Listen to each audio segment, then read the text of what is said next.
morning, my dear students and faculty members who are watching this video and this channel. Myself, Dr. K.C. Soni, Associate Professor in Zoology, Government Lohia PG College Churu, affiliated to Maharaja Ganga Singh University, Bikaner. In the series of entomology lecture, today I will deliver my talk on wing structure of insects. जैसा कि आपको पता है कि department of zoology के द्वारा entomology की एक विशेष लेक्चर सीरीज़ आयोजित की जा रही है। इस व्याख्यानमाला के तहत आज मैं इंसेक्ट में पाए जाने वाले पंखों की स्ट्रक्चर, उनकी टाइप्स, उनके में पाए जाने वाला विंग वेनेशंस, उन बातों पे मैं डिस्कस करूँगा। सबसे पहले जो एनिमल्स हैं उड़ने वाले, उनमें इंसेक्ट ही आते हैं, क्योंकि आर्थ्रोपोडा से पहले जितने फाइलम है, प्रोटोजोआ, फोरिफेरा, स्लेंटेटा, इन एनिमल्स में फ़्लाइट कैपेसिटी नहीं है, लेकिन इंसेक्ट में फ़्लाइट कैपेसिटी है, वो डेवलप होती है। और आर्थ्रोपोडाइजेशन के दौरान सबसे महत्वपूर्ण, सबसे ज़्यादा अडप्टेशन, सबसे जो प्रोमिनेंट जो एक तरह का इवोल्यूशन जो है वो क्लास इंसेक्टा के सदस्यों में देखने को मिलता है। और इंसेक्ट वो अपने आप में यूनिक है, पूरे एनिमल किंगडम में यूनिक है। उनकी मेन वजह है कि इनमें दो जोड़ी जो होते हैं पंख पाए जाते हैं, और इनकी पूरी जो बॉडी होती है वो स्क्लेरोटाइज्ड होती है, काइटिनाइज्ड होती है। अब विंग की स्ट्रक्चर के संदर्भ में मैं आपसे कई पहलू पे जैसे चर्चा करूँगा, जिसमें विंग मार्जिन क्या होता है। जो इंसेक्ट में पंख है उसके अंदर मार्जिन है, हर मार्जिन का अपना अलग अलग नोमेनक्लेचर है। विंग एंगल पे मैं आपसे चर्चा करूँगा, पंखों के अंदर कौन कौन से एंगल्स पाए जाते हैं। पंखों में पाए जाने वाले सिरों पे मैं आपसे डिस्कस करूँगा, विंग वेन्स। इसके अलावा विंग वेनेशन, इस पे मैं आपसे चर्चा करूँगा। इसके अलावा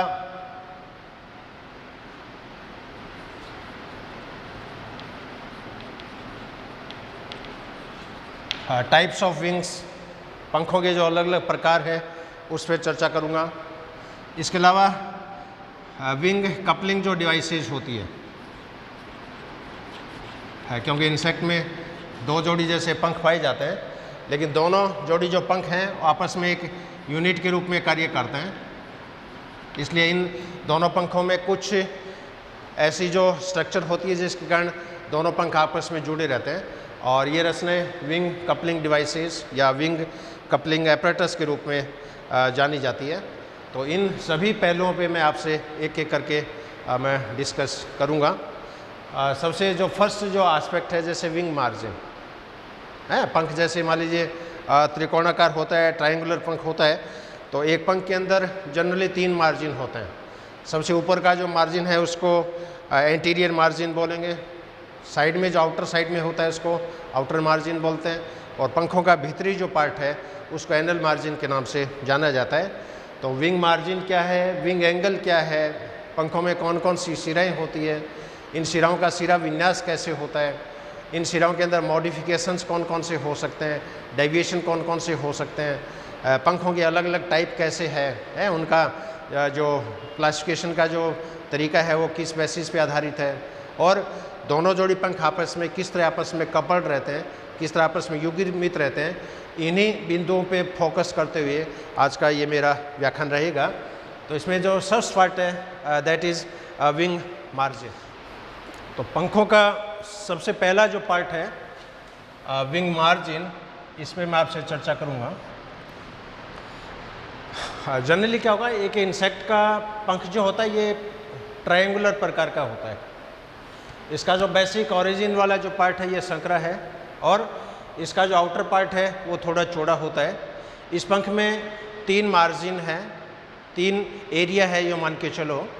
पंखों में ऊपर ही ऊपर यानी एंटीरियर साइड में, इसको तो बोलते हैं एंटीरियर मार्जिन या कॉस्टल मार्जिन, क्योंकि यहाँ पर कोस्टा वेन जो है वो होती है। पंखों का ये वाला जो पार्ट है आउटर साइड में, इसको बोलते हैं आउटर मार्जिन या एपिकल मार्जिन। और पंखों का जो पोस्टीरियर पार्ट है भीतर की तरफ, इसको बोलते हैं एनर मार्जिन अथवा इनर मार्जिन। तो कुल मिला के एक पंख के अंदर 3 मार्जिन हो गए, एंटीरियर साइड में कोस्टल मार्जिन, आउटर साइड में एपिकल मार्जिन और इनर साइड के अंदर एनल मार्जिन। अब इस पंखों में 4 जैसे पॉइंट को मैं डिमार्केशन करूं, पंखों की जहां ओरिजिन हो रही है इसको ए पॉइंट के जैसे मैं इंडिकेट करूंगा, इसको बी पॉइंट के रूप में इंडिकेट करूंगा, इसको सी पॉइंट के रूप में इंडिकेट करूंगा, इसको मैं डी पॉइंट के रूप में इंडिकेट करूंगा। तो कुल मिला के एक पंख के अंदर 3 मार्जिन हो गए, coastal margin, outer margin, anal margin. Coastal margin को एंटीरियर मार्जिन भी बोलते हैं, आउटर मार्जिन को एपिकल मार्जिन के नाम से भी जाना जाता है और इनर मार्जिन को एनल मार्जिन के नाम से भी जाना जाता है। अब इसका जो सेकंड जो पार्ट है इसका विंग एंगल, यानी एक पंख में कौन कौन से कोण पाए जाते हैं, कौन कौन से एंगल पाए जाते हैं। तो एक जो नॉर्मल जो पंख होता है उसके अंदर 3 एंगल होते हैं। एक तो ये एंगल है, इसको मैं एक्स के रूप में रिप्रेजेंट कर रहा हूँ, दूसरा वाई एंगल, तीसरा जेड एंगल। एक्स एंगल जो है इसको बोलते हैं ह्यूमरल एंगल। यहाँ पर ये जो एंगल है एक्स, इसको बोलते हैं ह्यूमरल एंगल, ह्यूमरल एंगल के नाम से। वाई जो है इसको बोलते हैं एपिकल एंगल और जेड जो होता है इसको बोलते हैं एपिकल एंगल या टॉर्नस। तो एक नॉर्मल जो पंख होता है, एक फुली डेवलप्ड जो पंख होता है, उसके अंदर 3 एंगल जो होते हैं वो पाए जाते हैं, जिसमें एक X Y Z. X angle है उसको ह्यूमरल एंगल के नाम से जाना जाएगा, वाई एंगल है इसको एपिकल एंगल के नाम से जाना जाएगा और जेड एंगल जो होता है इसको एनल एंगल के नाम से जाना जाता है। अब इसका ये जो एरिया, पंखों का जो संकरा क्षेत्र जो टर्गम के साथ अटैच है, इसको बोलते हैं एक्सिलरी एरिया, यानी पंखों की ये एक्सिस है।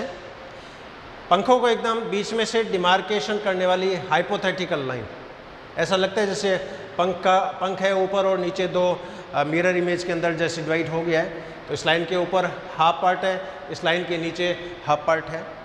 तो ये इमेजिनरी लाइन जो पंखों को हॉरिजॉन्टली डिवाइड कर रही है, इसको बोलते हैं median flexion line, median flexion line.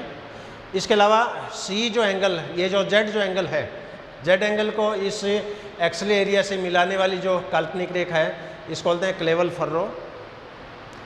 इसके अलावा एनल मार्जिन को बीच में से डिमार्केट करने वाली जो लाइन है, इसको बोलते हैं एनल फोल्ड। इसी तरह जुगल एरिया और एनल एरिया के बीच में जो संकीर्णन है, कॉन्स्ट्रिक्शन है, इस कॉन्स्ट्रिक्शन को एक्सल एरिया से मिलाने वाली जो काल्पनिक रेखा है, इसको बोलते हैं जुगल फोल्ड।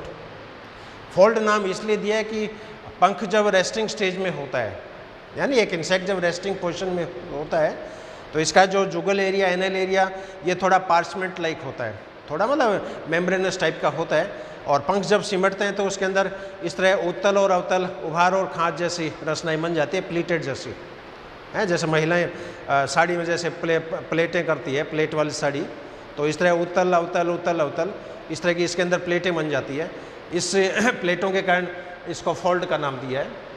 और विंग पंख जब एक्सपेंड होता है पूरा, उसमें ये सरफेस एकदम फ्लैट होती है। तो ये एक बेसिक पंख के मेन एरिया है, मेन जोन है। अब इस पंखों में 8 मुख्य सिराएं होती है, हाइपोथेटिकल, क्योंकि अलग अलग इंसेक्ट में पंखों की स्ट्रक्चर है वो भी अलग अलग है। इंसेक्ट का जो आइडेंटिफिकेशन है वो पंखों में सिरा विन्यास पे आधारित है। लेकिन सबसे पहले जो इसका जो काल्पनिक जो विंग वेनेशन या विंग न्यूरेशन जिसको बोलते हैं, पंखों का सिरा विन्यास, ये सबसे पहले कॉमस्टॉक और नीधम ने दिया था। और उसके बाद रिसेंट जो क्लासिफिकेशन है ये कुकालोवा ने प्रपोज किया है 1991 में। तो कुकालोवा का जो हाइपोथेटिकल जो प्रेजेंटेशन है विंग वेनेशन का, वो ऑर्डर न्यूरोप्टेरा के इंसेक्ट पे आधारित है। लेकिन कॉमस्टॉक और नीधम का जो विंग वेनेशन का जो सिस्टम है वो एक ऑर्डिनरी है, एक हाइपोथेटिकल है, और ये विंग वेनेशन सभी इंसेक्ट के पंखों में लागू हो सकता है, लेकिन हर इंसेक्ट में कुछ न कुछ वेरिएशंस मिलेगी, कुछ न कुछ डेविएशंस मिलेगी, कुछ न कुछ विभिन्नताएं देखने को मिलेगी, क्योंकि कोई ज़रूरी नहीं है कि हर इंसेक्ट में 8 सिराएँ हों। सिराओं की संख्या 8 से कम भी हो सकती है। कई बार 2 सिराओं का आपस में फ्यूजन भी हो जाता है। कई बार पंख को सपोर्ट प्रदान करने के लिए सिराओं में एक्स्ट्रा ब्रांचेज भी बन जाती है। तो यहाँ पर विंग रिडक्शन की प्रोसेस है वो भी चलता है, विंग डिवाइडेशन का प्रोसेस है वो भी चलता है। इसके अलावा इनमें म्यूटेशंस भी होता रहता है, क्योंकि एनवायरनमेंट में केमिकल हजार्डस बहुत है, एनवायरनमेंट में रेडिएशंस बहुत ज़्यादा है, और इंसेक्ट हैं वो तो नेचर में रहते हैं, तो सबसे ज़्यादा एक्सपोजर इंसेक्ट को ही करना पड़ता है। तो इनके जीन्स में म्यूटेशन होने के कारण ये देखा गया है कि पंखों का सिरा विन्यास जो होता है वो भी थोड़ा विचलित हो जाता है, डेविएशन हो जाता है। अब पंखों में जितनी भी सिराएँ हैं ये सब ट्रैकिया के पार्ट है एक्चुअली। ये खोखले होते हैं, इसके अंदर नर्व सप्लाई होती है, इसके अंदर ब्लड कैपिलरी की सप्लाई होती है, इसके अंदर ऑक्सीजन की सप्लाई होती है। तो एक तरह से ट्रैकियल सिस्टम के द्वारा ये कनेक्टेड है, और इनको ऑक्सीजन सप्लाई होती रहती है, पोषक पदार्थ सप्लाई होता रहता है, ब्लड सप्लाई इनको होता रहता है, और तंत्रिकाओं की सप्लाई भी इसके अंदर होती रहती है। तो ये पहले 2 पार्ट मैंने आपसे डिस्कस किए। पहला पार्ट था विंग मार्जिन, 3 मार्जिन हैं, ऊपर की तरफ कोस्टल, आउटर साइड में आउटर मार्जिन, और इनर साइड के अंदर एनल मार्जिन, और 3 इसके अंदर एंगल हो गए। ह्यूमरल एंगल एकदम बेस पॉइंट पे, एपिकल एंगल आउटर एरिया में, और एनल एंगल एनल लोब के जॉइंट पे। अब इसका जो नेक्स्ट पार्ट है दैट इज़ वेन, यानी पंखों में कौन कौन सी सिराएँ होती है। तो अभी जैसे मैंने बताया कि इसके अंदर 8 सिराएँ होती है। हर वेन का अलग अलग नोमेनक्लेचर है, कौन सी वेन कॉन्वेक्स होगी, कौन सी वेन कॉन्वेक्स टाइप की होगी, और इनका फिर अरेंजमेंट कैसा होता है। ये दोनों पार्ट में आपसे साथ साथ डिस्कस करूँगा। तो next part is when, wing when. और पंखों में जो सिराएँ हैं ये मुख्यतया 8 प्रकार की जैसे होती है। अभी जैसे मैंने आपको बताया, इन सब के मैं नोमेनक्लेचर जैसे डिस्कस करूँ तो पंखों के अंदर ये कुल मिला के 8 सिराएँ होती है।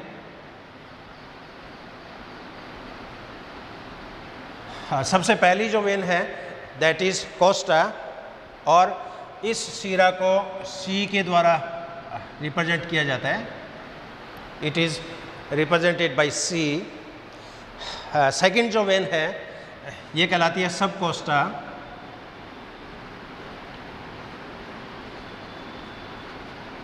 इसको एस सी के द्वारा रिप्रेजेंट किया जाता है, एस सी फॉर सब कोस्टा। तीसरा जो वेन है ये कहलाते हैं रेडियस।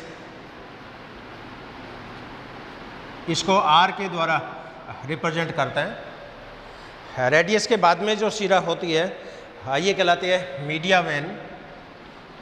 मीडिया जो शब्द है ये मिडिल पोजीशन से लिया है, क्योंकि ये पंखों के एकदम बीच में पाई जाती है। मीडिया के बाद में जो सिरा होती है ये कहलाती है क्यूबिटस। इसको CU के द्वारा रिप्रेजेंट किया जाता है। और क्यूबिटस के बाद में फिर इसमें 3 एनल सिराएँ होती है। फर्स्ट एनल वेन, इसको रिप्रेजेंट करते हैं फर्स्ट ए के द्वारा। सेकंड एनल वेन,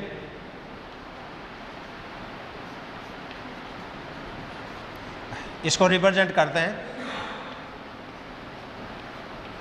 सेकंड ए के द्वारा। और लास्ट जो होती है ये कहलाती है थर्ड एनल वेन।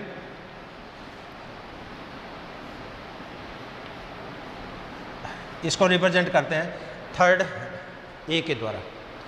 तो कुल मिला के एक पंख के अंदर ये 8 मुख्य सिराएँ होती है जो लॉन्गिट्यूडनल है, यानी पंखों के एक्सिलरी पार्ट से इनकी ऑरिजिन होगी और पंखों ये एकदम मार्जिन के जाके ये टच हो जाएगी। तो ये 8 मुख्य सिरे हैं और ये इनको एब्रीविएशन के रूप में रिप्रेजेंट किया जाता है। कोस्टा को C के द्वारा, सब कोस्टा को SC के द्वारा, रेडियस को R के द्वारा, मीडिया को M के द्वारा, क्यूबिटस को Cu के द्वारा, फर्स्ट एनल को फर्स्ट A के द्वारा, सेकंड एनल को सेकंड A के द्वारा, थर्ड एनल को थर्ड A के द्वारा। अब ये जो 8 हाइपोथेटिकल वेन जो है ये कॉम्स्टॉक और नीधम के द्वारा प्रपोज की गई है। और वर्तमान में जो कुकालोवा की जो स्कीम है कुकालोवा में भी 8 सिराओं के नाम दिए हैं, लेकिन कुकालोवा में कोस्टा से पहले एक प्री कोस्टा सिरा है, जैसे उसका नोमेनक्लेचर है, और उसमें यह भी लिखा है कि प्री कोस्टा और कोस्टा ही आपस में फ्यूज हो जाती है। फ्यूज होने से कोस्टा क्या होगी, इसकी जो थिकनेस है मोटी हो जाएगी। तो कुकालोवा की जो स्कीम है वो थोड़ी डिफरेंट टाइप की है, लेकिन यहाँ पर मैं जो आपको फॉलो कर रहा हूँ ये कॉम्स्टॉक और नीधम के द्वारा प्रपोज क्लासिफिकेशन है। It is proposed by Comstock and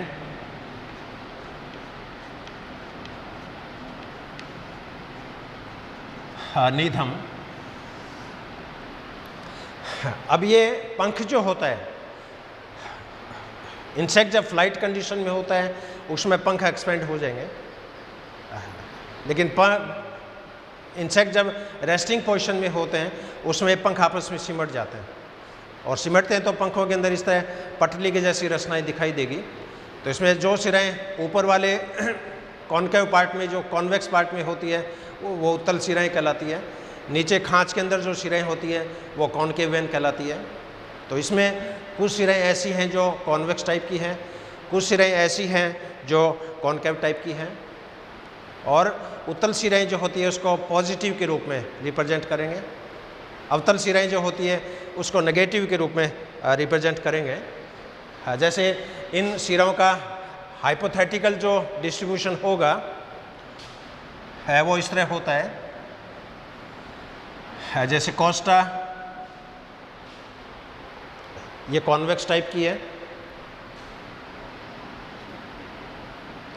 सब कोस्टा कॉनकेव टाइप की है,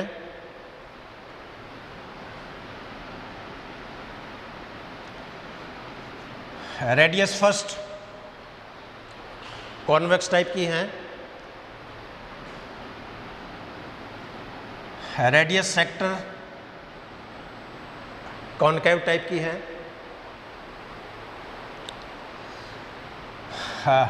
media anterior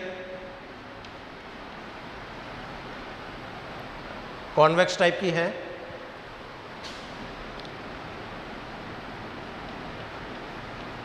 media posterior concave type की है,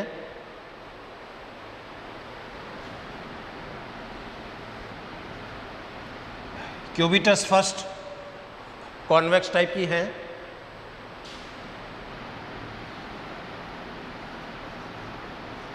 क्यूबिटस सेकंड कॉनकेव टाइप की है,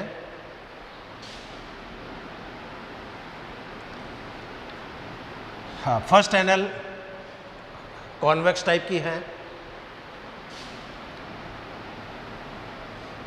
सेकंड एनल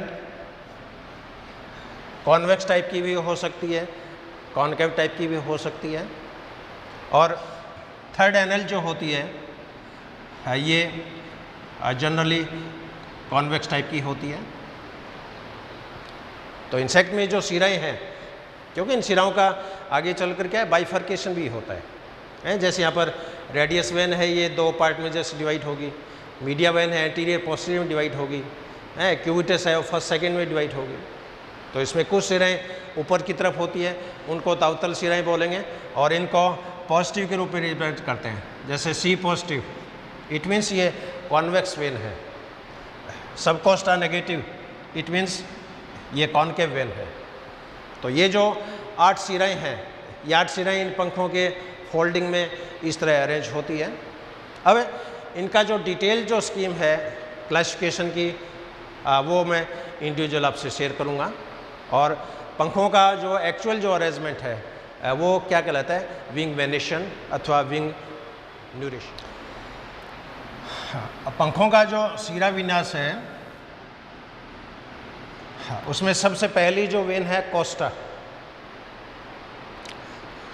तो कोस्टा वेन की ओरिजिन यहाँ से होती है,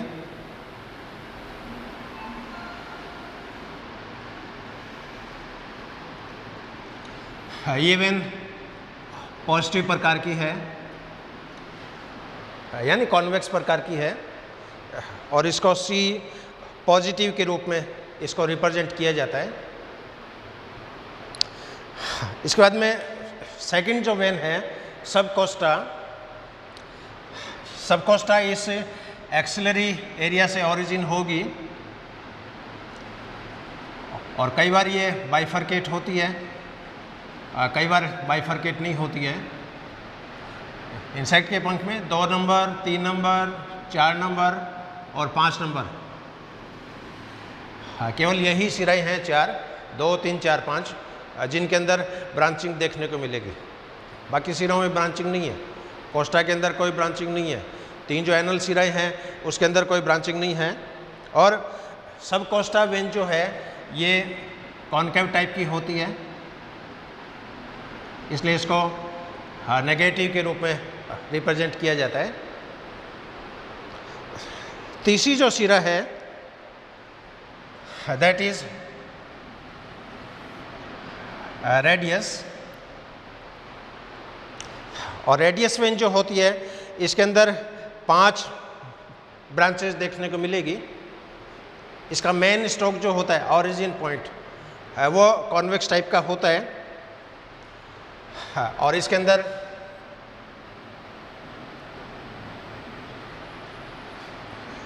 सबसे पहले इसमें 2 ब्रांचेस बनेगी।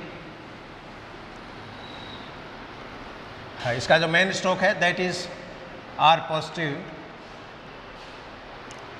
अब इस मेन स्ट्रोक से आगे चलकर इसके अंदर 2 शाखाएं बन जाएगी, जिसमें पहली जो ब्रांच है ये कहलाती है रेडियस फर्स्ट। पहली जो ब्रांच है ये कहलाती है रेडियस फर्स्ट, और सेकंड जो ब्रांच है ये कहलाती है रेडियस सेक्टर। हाँ, इसमें रेडियस फर्स्ट जो है ये पॉजिटिव टाइप की है। रेडियस सेकंड जो होती है ये नेगेटिव टाइप की होती है। अब इस रेडियस सेकंड से आगे चलकर इसमें 4 ब्रांचेस देखने को मिलेगी।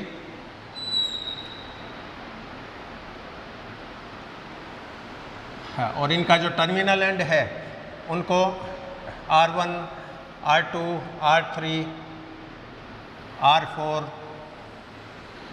R5 के नाम से इनको जाना जाता है। तो पहली जो ब्रांच है दिस इज R1, सेकंड जो ब्रांच है दैट इज R2, तीसरी जो ब्रांच है दैट इज R3,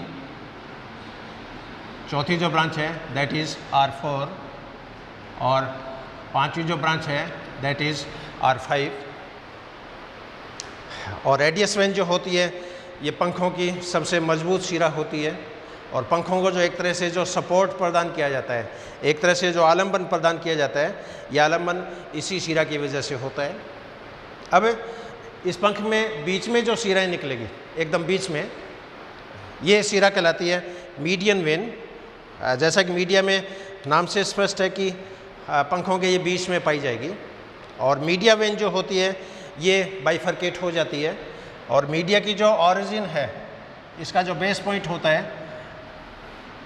हाँ, इसका जो एक्सली पॉइंट से जो ओरिजिन है, मीडिया का जो ओरिजिन पॉइंट है ये कॉन्केव टाइप का होता है, और इस मीडिया से 2 ब्रांचेस निकलेगी। एक तो मीडिया एंटीरियर, एक media posterior.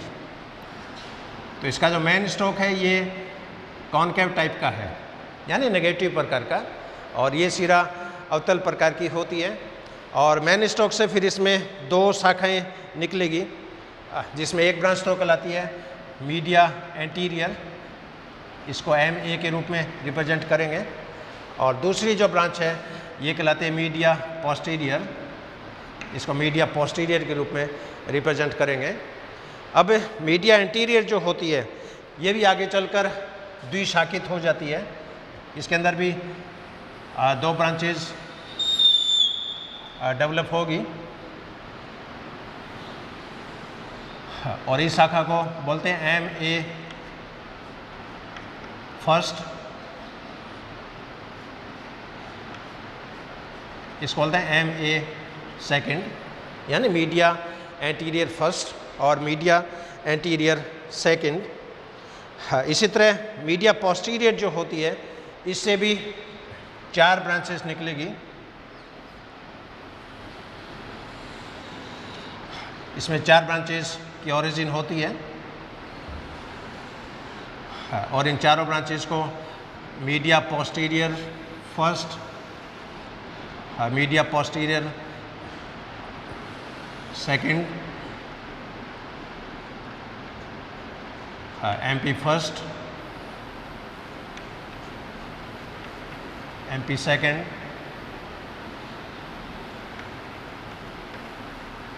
MP third, MP four, हाँ, इसके नाम से जाना जाता है। तो मीडिया वेन है, पंखों के एकदम बीच में मिलती है। ये पंख है तो इसका जो एकदम इक्वेटर वाला जो पार्ट है, बीच वाला जो पार्ट है, वो इसी सिरा के द्वारा इसमें सपोर्टेड रहता है। अब मीडिया के बाद में जो सिरा होती है वो होती है इसमें क्यूबिटस वेन। और क्यूबिटस सिरा जो है ये स्टार्टिंग में 2 शाखाओं के अंदर डिवाइड हो जाएगी। क्यूबिटस वेन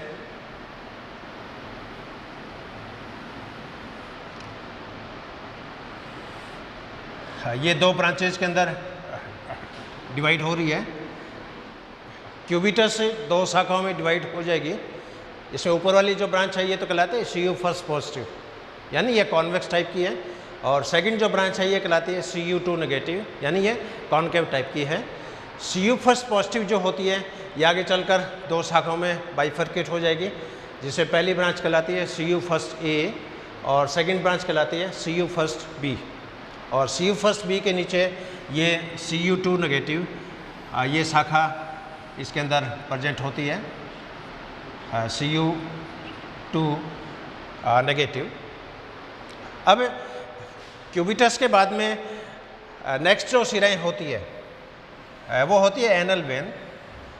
और एनल वेन जो है ये जनरली साकित नहीं होती है। 3 एनल सिराएं होती है इसमें, first anal, second anal, third anal. और first anal, second anal, third anal ये प्राय बाइफरकेट नहीं होती है, ये सिंगल ही होती है। और ये जनरली पंखों का जो एनल एरिया जो होता है, एनल एरिया, जुगल एरिया, इसी को ये सपोर्ट करती है। So this is first anal, this is second anal. इसके बाद में तीसरी जो एनल वेन है दिस इज थर्ड एनल। इस तरह एक इंसेक्ट में ये पंखों का सिरा विन्यास। और पंखों की जो ये लॉन्गिट्यूडनल वेन है, एक्चुअली ये अनुदैर्घ्य सिरे हैं और प्रत्येक सिरा जो है वो ट्रैकिया के द्वारा सपोर्टेड है। इसके अंदर तंत्रिकाओं की सप्लाई होती है, इसके अंदर ब्लड की सप्लाई होती है, इसके अंदर ऑक्सीजन की सप्लाई होती है।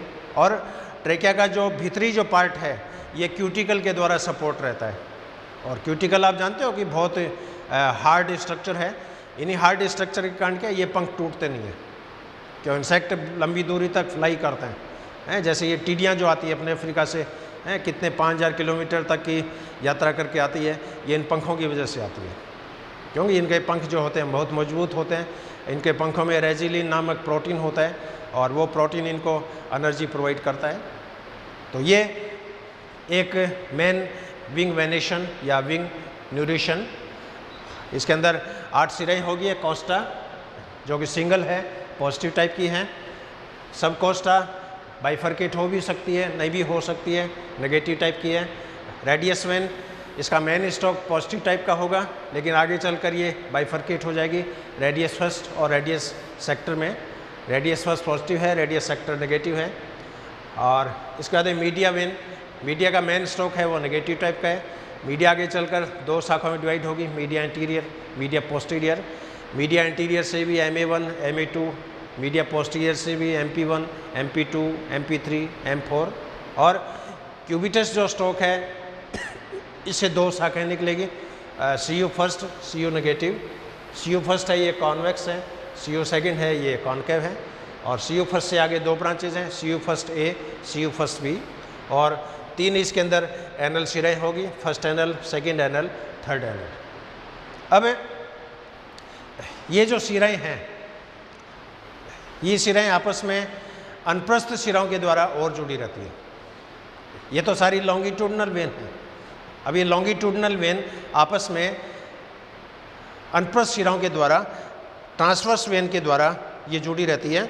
तो एक इंसेक्ट के अंदर एक जो नॉर्मल पंख होता है उसमें लगभग 6 प्रकार की बेसिक जो क्रॉस वेन है मैं उसी का जिक्र करूँगा। बाकी अलग अलग इंसेक्ट की स्पीशीज़ में अलग अलग तरह की क्रॉस वेन हो सकती है। तो इसका जो नेक्स्ट पार्ट है that is cross when of the wing structure. तो ये रेडियल वेन जो होती है, लॉन्गिट्यूडनल वेन जो होती है, ये आपस में अनप्रस्थ सिरों के द्वारा जुड़ी रहती है और अलग अलग इंसेक्ट में अलग अलग प्रकार की ट्रांसवर्स वेन पाई जाती है। यहाँ पर मैं हाइपोथेटिकल मुख्य जो सिराएँ हैं, क्योंकि ये जो मॉडल ले रहे हैं अपन हाइपोथेटिकल मॉडल ले रहे हैं, लेकिन मेन जो क्रॉस वेन जो इंसेक्ट में पाई जाती है मैं केवल उन्हीं की यहाँ चर्चा करूँगा। सबसे पहली जो क्रॉस वेन है that is humeral cross vein. और ह्यूमरल क्रॉस वेन जो होती है ये कोस्टा को सब कोस्टा से जोड़ती है, कोस्टा को सब कोस्टा से जोड़ती है और इसको H के द्वारा रिप्रेजेंट किया जाता है। It is represented by H। Second जो क्रॉस वेन है that is radial cross vein. Radial cross vein जो होती है ये रेडियस फर्स्ट को रेडियस सेकंड से जोड़ती है। It connect the radius first to radius second. इसके बाद तीसरी जो क्रॉस वेन है that is sectorial cross vein. इसको एस के द्वारा रिप्रेजेंट किया जाता है और ये क्रॉस वेन रेडियस थर्ड को रेडियस फोर्थ से जोड़ती है। रेडियस थर्ड को रेडियस फोर्थ से जोड़ती है। इसको एस के द्वारा रिप्रेजेंट किया जाता है। और चौथी जो सिरा है cross vein that is radiomedial cross vein. इसको आर एम के द्वारा रिप्रेजेंट किया जाता है और ये सिरा जो होती है ये आर फोर्थ को एम ए पॉजिटिव से जोड़ती है। आर फोर्थ को M A positive, this is R fourth, this is M A positive and it is represented by RM means radio medial। पांचवी टाइप की जो क्रॉस वेन है ये कहलाती है मीडियल क्रॉस वेन।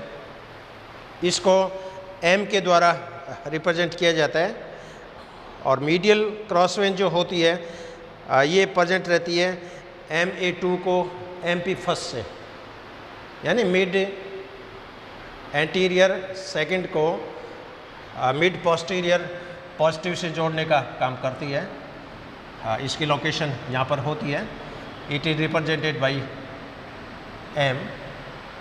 और छठी टाइप की जो है मीडियो क्यूबिटल, इसमें नाम से स्पष्ट है कि ये मीडियल सिरा को क्यूबिटस सिरा से जोड़ने का कार्य करती है और ये मीडिया को क्यूबिटस से जोड़ने का काम करती है।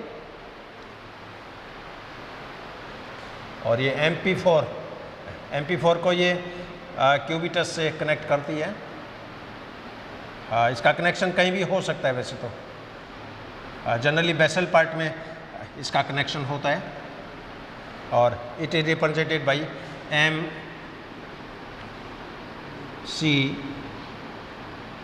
MCU।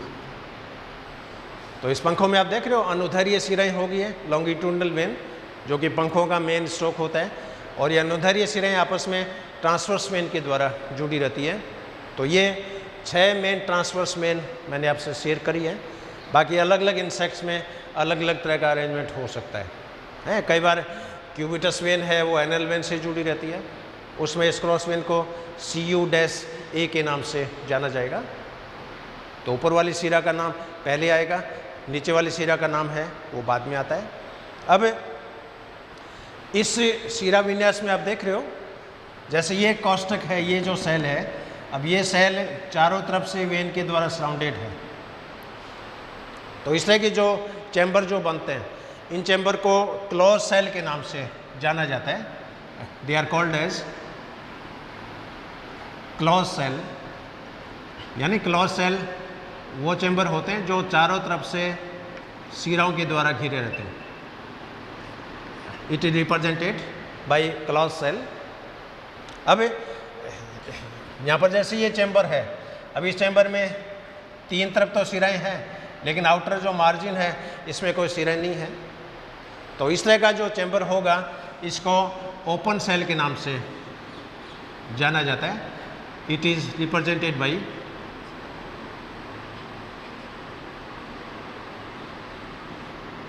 Open cell.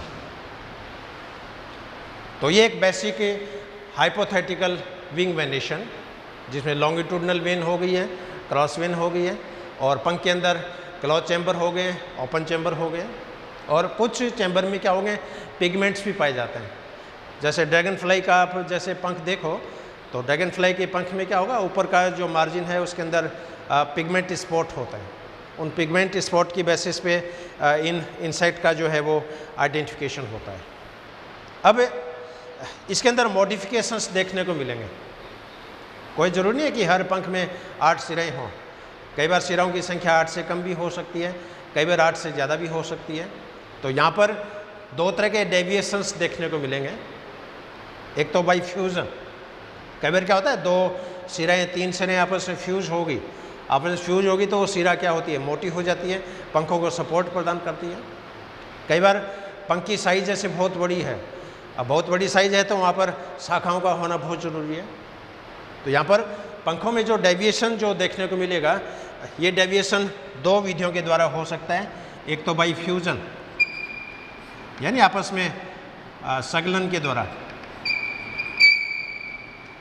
एक इसमें मॉडिफिकेशन हो सकता है बाई ब्रांचिंग।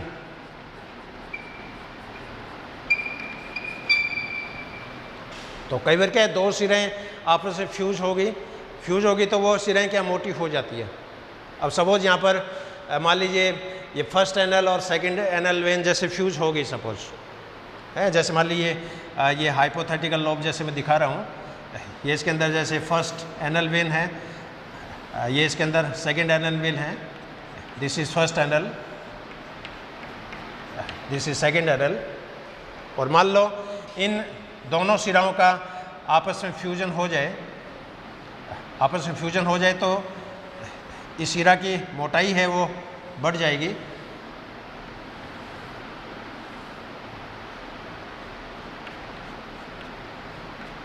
और इन दोनों का फ्यूजन हो जाएगा, फर्स्ट एनल सेकंड एनल। कई बार पंखों की साइज बहुत बड़ी है, उस केस में क्या होगा, इनमें ब्रांचिंग निकल जाती है। और ब्रांचिंग आप देख रहे हो, लेकिन ब्रांचिंग जनरली जो देखने को मिलेगी वो 2 नंबर, 3 नंबर, 4 नंबर, 5 नंबर, इन्हीं सिराओं के अंदर ब्रांचिंग देखने को मिलती है। कोस्टा के अंदर कोई ब्रांचिंग नहीं पाई जाएगी, एनल वेन के अंदर कोई ब्रांचिंग नहीं पाई जाएगी। एनल वेन में फ्यूजन जो होता है वो देखने को मिल सकता है। तो ये सिराएं बाइफरकेट हो जाती है, द्विशाखित हो जाती है, और द्विशाखित होती है तो इनमें शाखाओं की संख्या जो होती है वो बढ़ जाती है। तो ये एक बेसिक फंडामेंटल एस्पेक्ट है एक विंग वेनेशन का। अब पंखों की जो बेसिक जो आर्किटेक्चर है, उनमें 6 तरह के मॉडिफिकेशंस जनरली देखने को मिलेंगे। कुछ पंख एकदम पारदर्शी होते हैं, कुछ पंख एकदम अपारदर्शी होते हैं, कुछ पंखों में आधा भाग पारदर्शी है, आधा भाग अपारदर्शी है। कई बार पंख बहुत छोटे हो जाते हैं, कई बार पंख एकदम रिड्यूस्ड हो जाते हैं। तो ये पंखों में जो मॉडिफिकेशंस हैं, ये मॉडिफिकेशंस 6 प्रकार के देखने को मिलेंगे। तो next part is modification.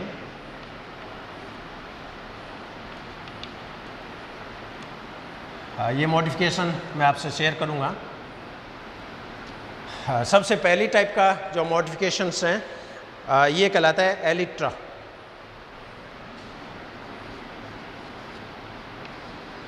Elytra, एलिट्रॉन भी बोलते हैं इनको। एलिट्रा टाइप के जो पंख हैं ये ऑर्डर कोलियोप्टेरा में और डर्मेप्टेरा में पाए जाते हैं।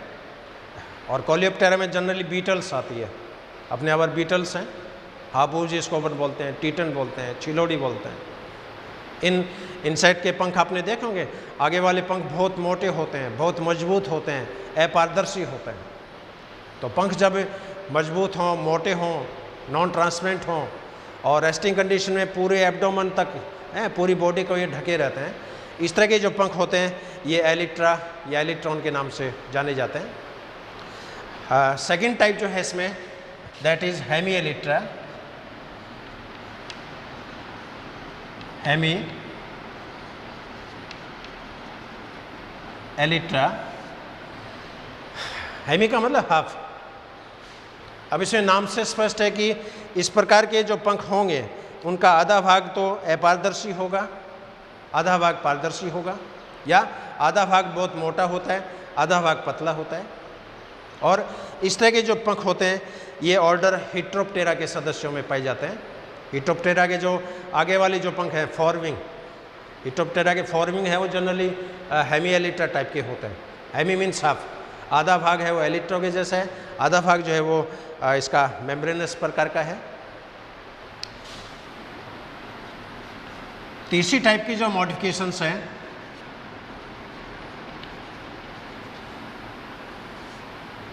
ये होती है टेगमिना। और टेगमिना टाइप के जो पंख होते हैं ये ऑर्थोप्टेरा के सदस्यों में है, जिसमें ग्रासहोफर है, लोकस्ट है, क्रिकेट है, प्रेगमेंटिस है। और इन इंसेक्ट के जो पंख होते हैं वो पार्चमेंट के समान होते हैं, लेदर लाइक हैं, जैसे कोई पतली जैसे चमड़े की कोई झिल्ली हो। तो पार्चमेंट टाइप के पंख होते हैं, लेदर टाइप के पंख होते हैं। और लेदरी जो पंख होते हैं इनको टेगमिना के नाम से जाना जाता है।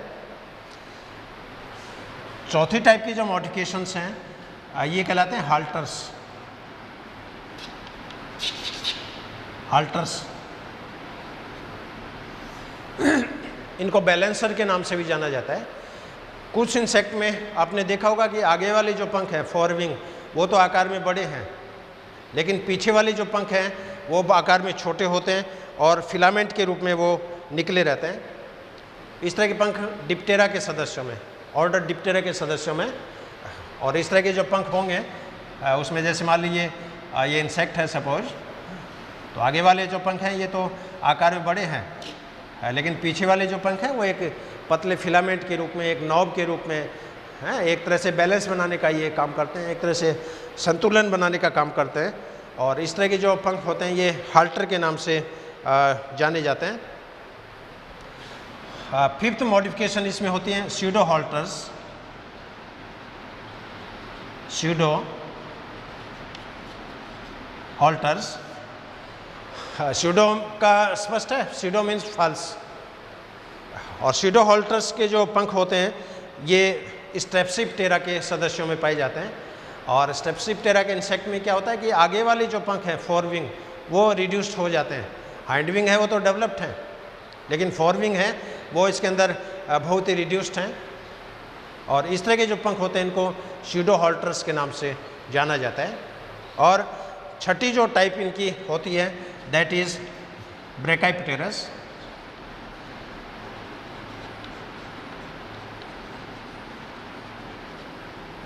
हाँ, ब्रैकाई का अर्थ होता है छोटा।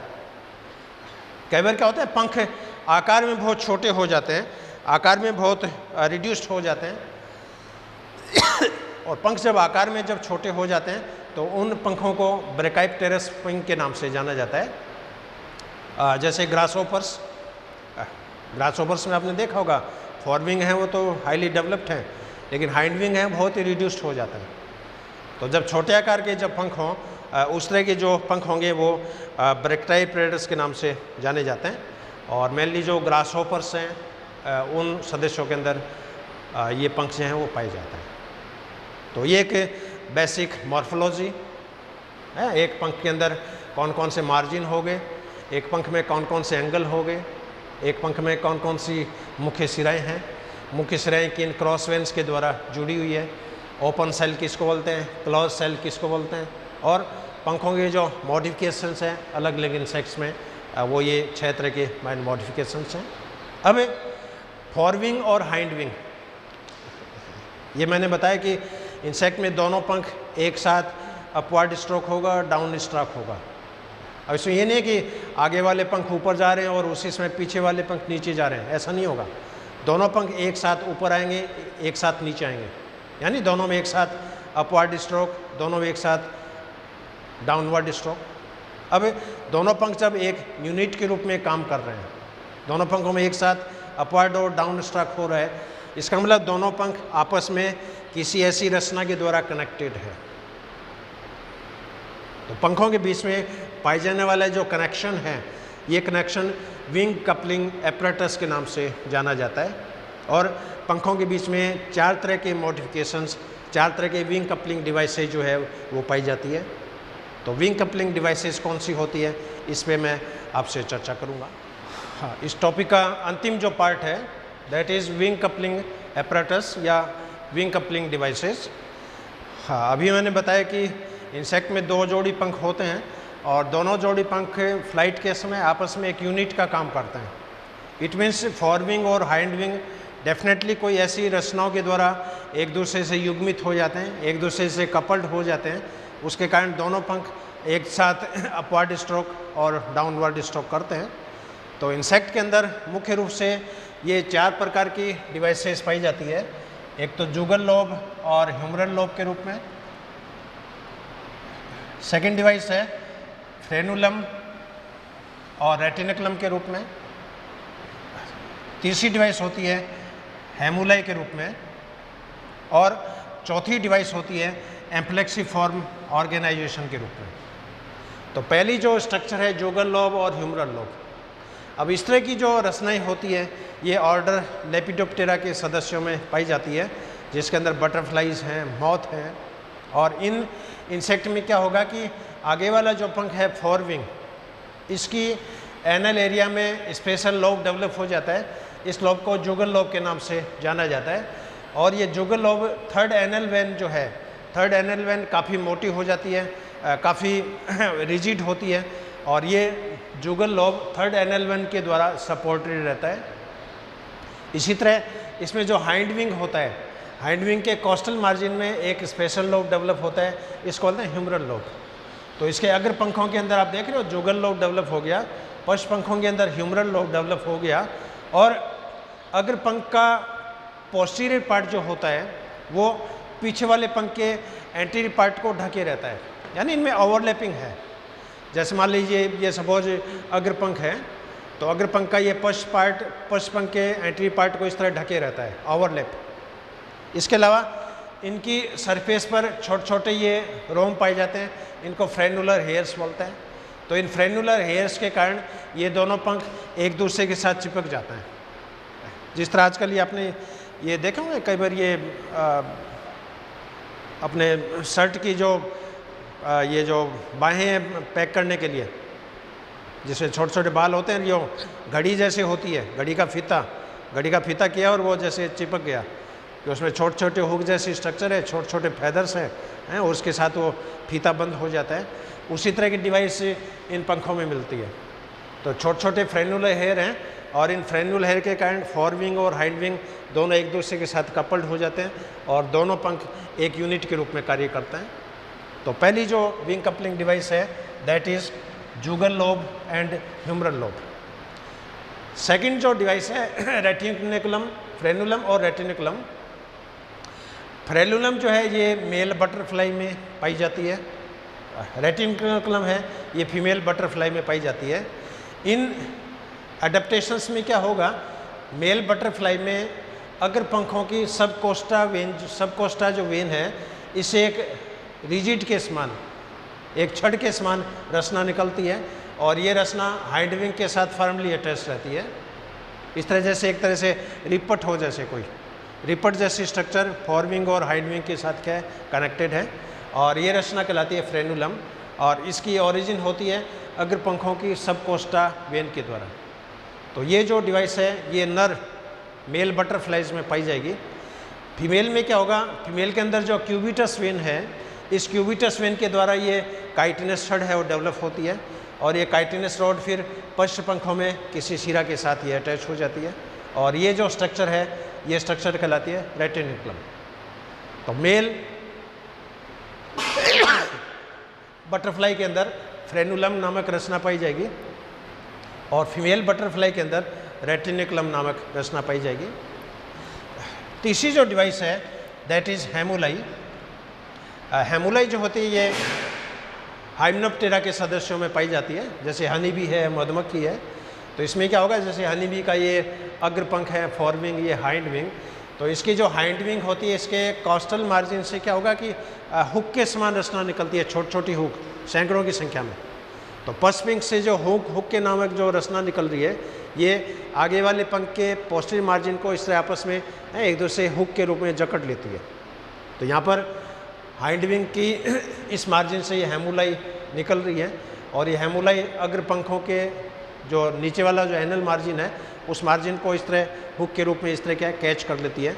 उसके कारण ये दोनों पंख एक दूसरे में एक यूनिट के रूप में कार्य करता है, और इस तरह की जो अडेप्टेशंस होती है ये हेमुलाई के नाम से जानी जाती है। चौथी जो विंग कपलिंग डिवाइस है दैट इज़ एम्प्लेक्सीफॉर्म, और एम्प्लेक्सीफॉर्म में क्या होगा, ये भी बटरफ्लाइज में मिलती है। तो बटरफ्लाइज में क्या है, जैसे इस फिगर को जैसे मैंने रेड कलर में जो दिखाया ये फोर विंग है मान लो, और येलो कलर में जो दिखाया ये हाइंड विंग है। तो इनमें क्या होता है कि फोर विंग और हाइंड विंग आपस में इस तरह रोल होते हैं। तो इंसेक्ट जब रेस्टिंग कंडीशन में होता है उसमें दोनों पंख आपस में इस तरह एक दूसरे से रोल हो जाते हैं, और इंसेक्ट जब फ्लाइट करता है उसमें ये पंख आपस में खुल जाता है। तो इस तरह की रोलिंग की जो सिचुएशन है, इंटरलॉकिंग की जो सिचुएशन है, ये सिचुएशन एम्प्लेक्सीफॉर्म स्ट्रक्चर के नाम से जानी जाती है। तो कुछ बटरफ्लाइज के अंदर एम्प्लेक्सीफॉर्म टाइप का अरेंजमेंट जो होता है वो पाया जाता है। तो कुल मिला के ये 4 डिवाइसेस हैं जो विंग कपलिंग एपरेटस के रूप में, विंग कपलिंग स्ट्रक्चर के रूप में इंसेक्ट के मध्य पाई जाती है। First is jugal lobe and humeral lobe, second is frenulum and retinaculum, third is hamuli, fourth is amplexiform. तो ये आज का जो व्याख्यान है एक नटसेल में।